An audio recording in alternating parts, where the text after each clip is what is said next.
Você sabe quais são os 10 mandamentos? Você sabe quais são as implicações dos 10 mandamentos para a nossa vida hoje? E como os 10 mandamentos podem influenciar os nossos relacionamentos pessoais? Hoje nós vamos tratar sobre isso. Fique conosco, assista esse vídeo, eu tenho certeza que ele vai trazer conhecimento e edificação espiritual para a sua vida.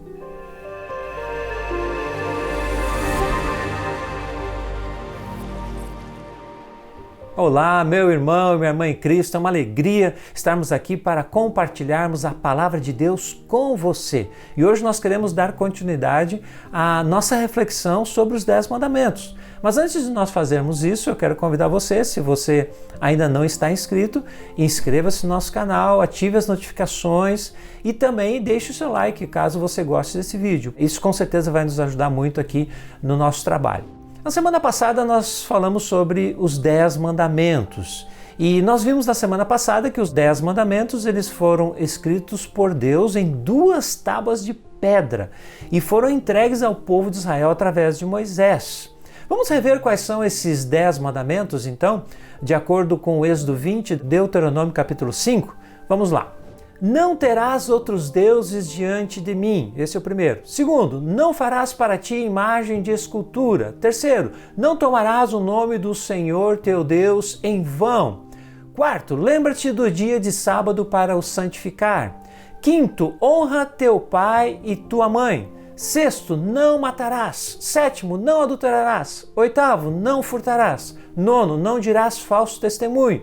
E décimo, não cobiçarás. Os 4 primeiros mandamentos falam da nossa relação com Deus e os 6 últimos mandamentos tratam da nossa relação com o próximo. Nós falamos sobre isso na semana passada. Na semana passada nós também falamos que o Senhor Jesus certa vez foi confrontado por um intérprete da lei que na verdade estava querendo era provar Jesus, né? E ele perguntou para Jesus qual era o principal mandamento. E Jesus então respondeu para ele, a partir do versículo 37 do texto de Mateus 22, Jesus disse para ele que o primeiro e o principal mandamento é amar o Senhor, o nosso Deus, de todo o coração, de toda a nossa alma, de todo o nosso entendimento. E esse era o primeiro e o grande mandamento. O segundo, segundo o texto bíblico lá de Mateus 22, agora versículo 39, o segundo é ame o seu próximo como você ama a si mesmo. E Jesus então disse que desses 2 mandamentos dependia toda a lei e os profetas. Isso me faz lembrar o texto de Romanos capítulo 13, versículos 8 a 10, que eu quero ler aqui com você hoje. Preste atenção então na leitura desse texto da carta do apóstolo Paulo à igreja em Roma, capítulo 13, versículos 8, 9 e 10, diz o seguinte: não fiquem devendo nada a ninguém, exceto o amor de uns para com os outros, pois quem ama o próximo cumpre a lei. Pois estes mandamentos, não cometa adultério, não mate, não furte, não cobice, e qualquer outro mandamento que houver, todos se resumem nesta palavra: ame o seu próximo como você ama a si mesmo. O amor não pratica o mal contra o próximo, portanto, o cumprimento da lei é o amor. O apóstolo Paulo então nos diz aqui, no final desse texto, que o cumprimento da lei é o amor. Interessante, meus irmãos, como a palavra de Deus ela é rica para todos nós, não é verdade? A palavra de Deus nos diz aqui, de acordo com aquilo que Jesus havia ensinado aos seus discípulos, de acordo com o que Paulo diz aqui para a igreja em Roma, a palavra de Deus nos diz que o amor é o cumprimento da lei. Então, se eu amo a Deus, eu vou obedecer o Senhor naqueles primeiros 4 mandamentos que nós falamos semana passada. Se eu amo o próximo, eu vou obedecer a Deus nos 6 últimos mandamentos. Então, os 6 últimos mandamentos que são direcionados ao próximo, a nossa relação com o próximo, quando nós vivenciamos eles, quando nós praticamos ele, nós estamos amando as pessoas. Por isso que é muito importante nós aprendermos a amar verdadeiramente as pessoas. Quando nós amamos verdadeiramente as pessoas que estão próximas de nós, nós vamos conseguir vivenciar o padrão relacional que Deus estabeleceu nestes mandamentos. E em cada um desses 6 últimos mandamentos, nós encontramos aqui uma forma prática de amarmos verdadeiramente as pessoas que estão próximas de nós. Vamos dar uma olhadinha novamente nesses 6 últimos mandamentos? Começamos então pelo 5º mandamento. O 5º mandamento diz: honra teu pai e tua mãe para que se prolonguem os teus dias na terra que o Senhor teu Deus te dá. Êxodo capítulo 20, versículo 12. Então, o que esse mandamento nos ensina? Qual é a forma prática aqui de nós amarmos as pessoas? A forma prática aqui é honrando as pessoas. A honra vai além da obediência. E aqui o texto está falando de honrar pai e mãe. Honrar significa tratar com estima, com distinção, com consideração. Honrar uma pessoa envolve colocá-la num lugar de destaque. Nós podemos honrar alguém exaltando, elogiando, homenageando e tratando com respeito.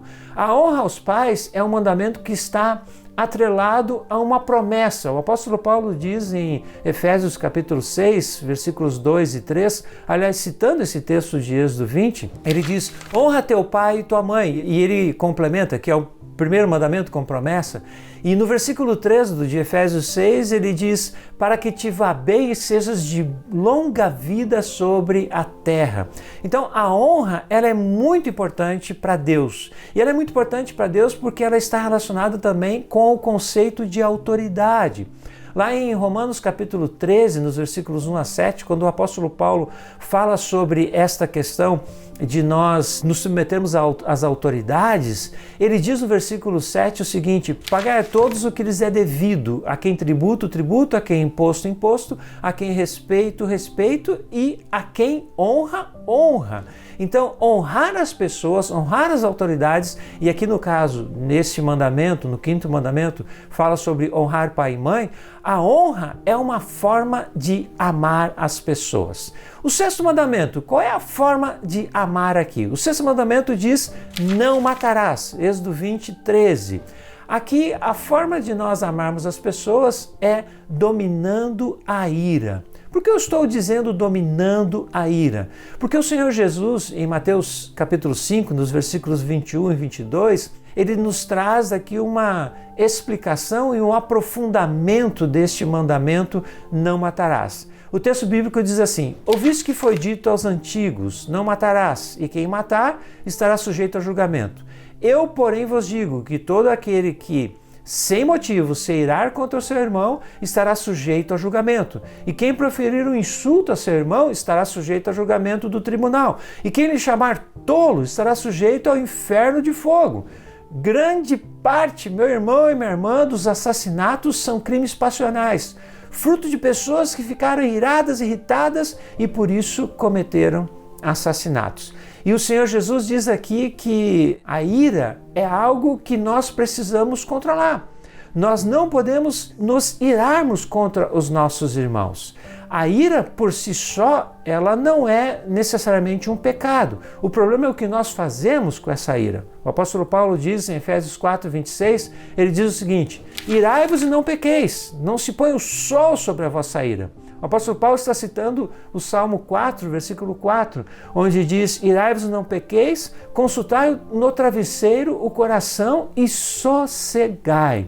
A ira do homem, ela não produz a justiça de Deus, diz Tiago, capítulo 1, versículos 19 e 20.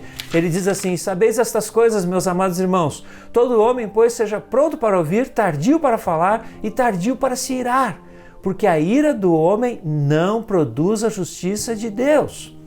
A ira, ela inclusive aparece na lista das obras da carne, lá em Gálatas 5, 19 e 20. O apóstolo João, quando escreve na sua primeira epístola, ele diz que todo aquele que odeia o seu irmão é um assassino. Veja só como a ira está relacionado com o assassinato.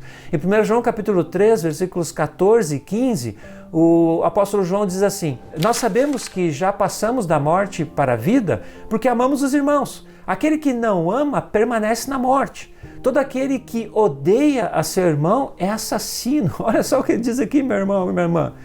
Todo aquele que odeia o seu irmão é assassino. Ora, vós sabeis que todo assassino não tem vida eterna permanente em si. Então, o ódio está atrelado com este mandamento, ou seja, não matarás. Então, é muito importante nós termos o controle sobre a ira. E uma forma prática de nós, então, amarmos as pessoas que estão próximas de nós é não dando vazão à ira, é dominando a ira quando ela se manifesta na nossa vida, no nosso dia a dia. Vamos lá, 7º mandamento, não adulterarás.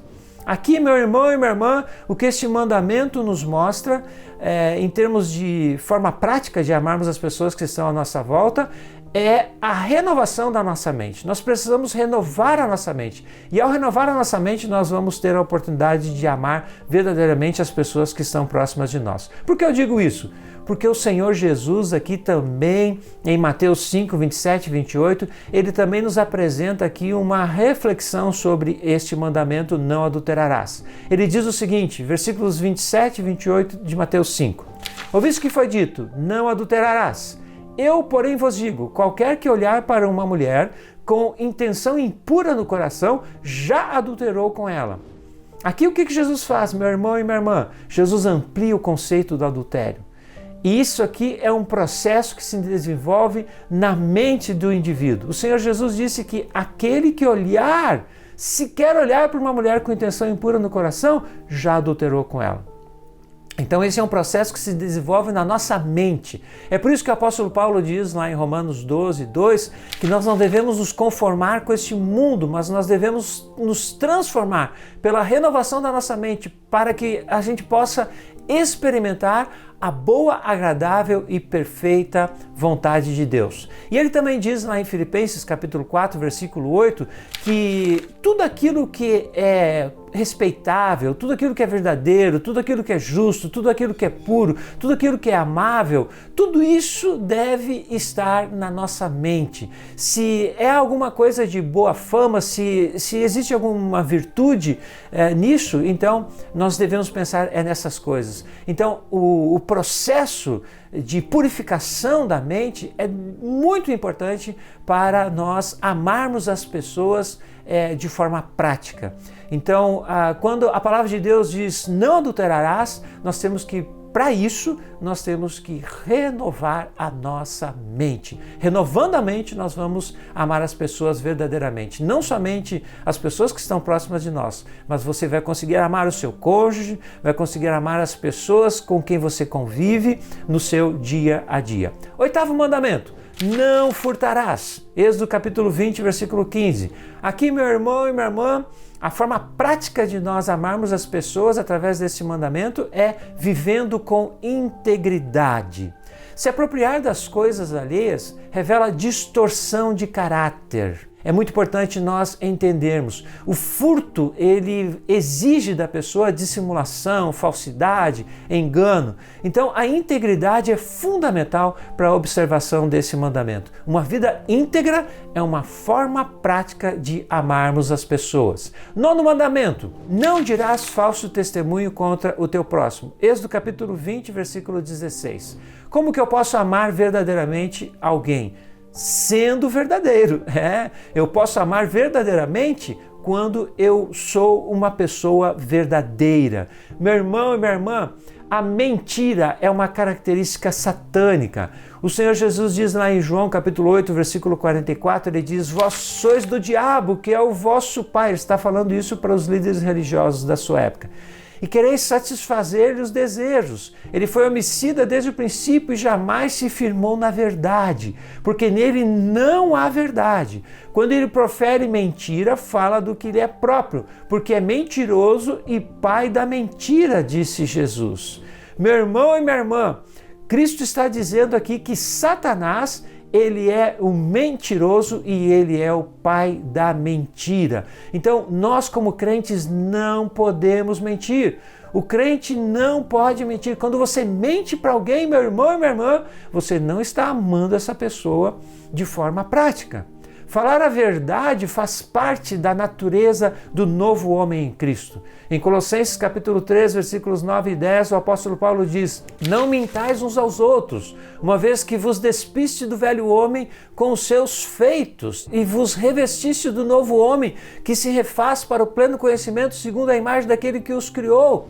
E em Efésios capítulo 4, versículo 25, ele diz: por isso, deixando a mentira, fale cada um a verdade com o seu próximo.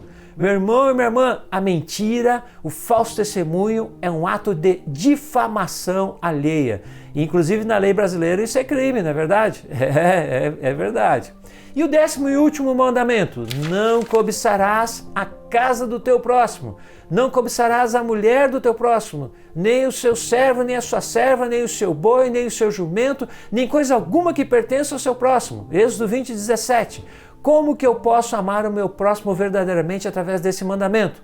Desenvolvendo uma vida de gratidão, desenvolvendo gratidão diante de Deus.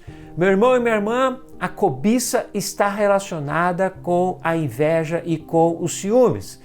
Ambas, inveja e cobiça, têm origem na insatisfação em relação àquilo que nós temos. Um coração grato diante de Deus é um antídoto para a cobiça.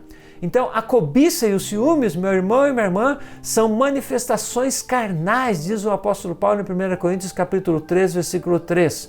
Porque ele diz lá: portanto, havendo entre vós ciúmes e contendas, não é assim que sois carnais e andais segundo o homem? Meu irmão e minha irmã, a inveja e os ciúmes estão na relação das obras da carne, em Gálatas 5, 19, 20 a 21. E nós precisamos nos despir dessa natureza carnal que muitas vezes habita em nós. E nós precisamos fazer a vontade de Deus. Em Tiago capítulo 3, versículos 14 a 16, diz que os resultados da inveja são desastrosos. Ele diz lá: se pelo contrário tendes em vosso coração inveja amargurada e sentimento faccioso, nem vos glorieis disso, nem mintais contra a verdade. Esta não é a sabedoria que desce lá do alto, antes é terrena, animal e demoníaca. Pois onde há inveja e sentimento faccioso, aí há confusão e toda espécie de coisas ruins. O crente tem que se afastar da cobiça, meu irmão e minha irmã. Efésios capítulo 5, versículo 3 diz: mas a impudicícia e toda sorte de impurezas ou cobiça nem sequer se nomeia entre vós como convém aos santos. E a palavra de Deus nos diz em 1 Coríntios capítulo 13, versículo 4, que aquele que ama não arde em ciúmes. Então, meu irmão e minha irmã, esses 6 últimos mandamentos, eles são formas práticas de nós amarmos as pessoas com quem nós nos relacionamos. Toda a lei se resume num só mandamento, diz Gálatas 5,14. Ame o seu próximo como a si mesmo. Precisamos, meu irmão e minha irmã, aprender a amar verdadeiramente as pessoas que estão próximas de nós, para que possamos vivenciar o padrão relacional que Deus estabeleceu nos seus mandamentos. Amém? Que Deus te abençoe, que esta palavra possa te beneficiar nos teus relacionamentos pessoais, com quem você convive, que você possa amar verdadeiramente as pessoas à sua volta. Fique bem, fique em paz, fique com Deus.